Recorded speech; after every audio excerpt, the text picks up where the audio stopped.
بسم الله والصلاة والسلام على رسول الله. ازيكم يا حبايبي؟ عاملين ايه؟ يا رب تكونوا بخير. يلا نعمل تحلية في دقيقتين، حاجة كده في منتهى الجمال. هتعمليها في دقيقتين اتنين وهتاكلي انتي والولاد وانتوا قاعدين بتتفرجوا على التلفزيون، او حتى والولاد بيذاكروا، ربنا يوفقهم يا رب اليومين دول في امتحانات، في دقيقتين اتنين. شايفة الجمال؟ حاجة كده في منتهى الجمال، سهلة وسريعة. دايما في الشتاء بيحب الاطباق الجانبيه ويحب الحلويات، فبنحاول ان احنا نعمل للاولاد اي حاجه تساعدهم بس على المذاكره ان شاء الله.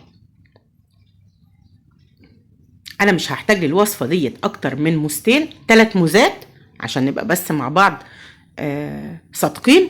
3 موزات بالظبط. هحط موزتين مع لتر من اللبن زي ما انت شايفه كده، وهبدا اضيف عليه 5 معالق من السكر. لو بتحبيه اقل من كده، مسكر اقل من كده، ممكن تخليهم 4 معالق بس.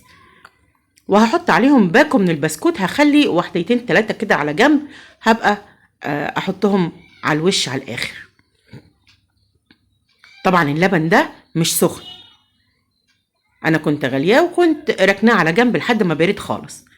هحطهم في الخلاط، هضربهم زي ما انت شايفه كده، وبعدين هفضيهم في اللبانه لان انا هرجع ارفعهم على النار.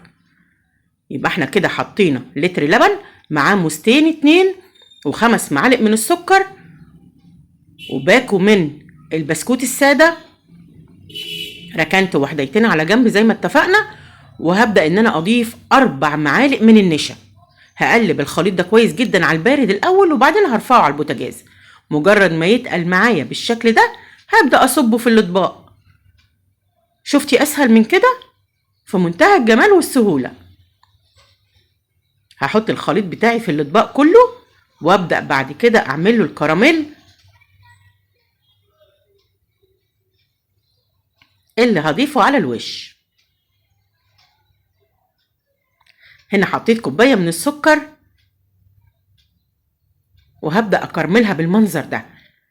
اول ما تبدا بقى تسيح معاكي كده، خلي ايدك فيها علشان ما تمررش. شايفه اللون ده حلو جدا. حطيت معلقه صغيره من الزبده. انا حطيت زبده فرن، بتدي طعم حلو جدا لاي حلويات بصراحه.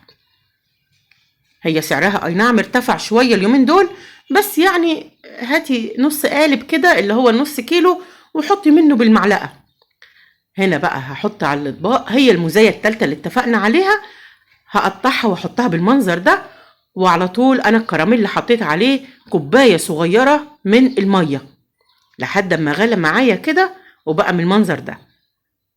هضيفه على الوش بتاع الاطباق وبس كده. الحلا بتاعي بقى جاهز، حلو جدا وهو دافي.